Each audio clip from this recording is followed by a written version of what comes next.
Welcome to the Slop Temple. We pray this video helps. You begin by preparing what matters. Confirm the game build and region so you search compatible hosts. Once done, open or forward the game ports and enable network discovery to avoid false negatives. Start with official server lists, then add community-maintained lists to broaden coverage.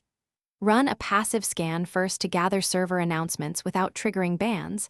This tells you what exists and why certain servers appear offline. Make sure to log IPs and metadata for targeted active checks next.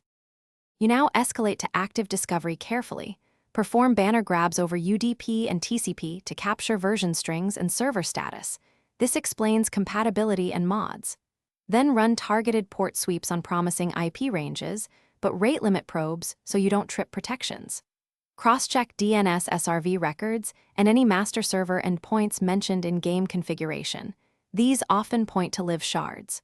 Once responses align, shortlist servers for latency tests and full connection attempts so you know which ones are viable.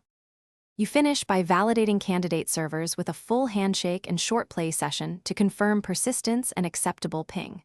While connected, note mods, rules, and admin contacts so you can rejoin or report issues later. If connections fail, troubleshoot systematically.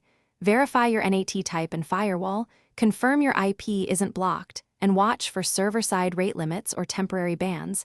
These are common causes. Finally, set up a simple monitor to notify you when preferred raids come back online. Thanks for watching. Consider subscribing if we helped you.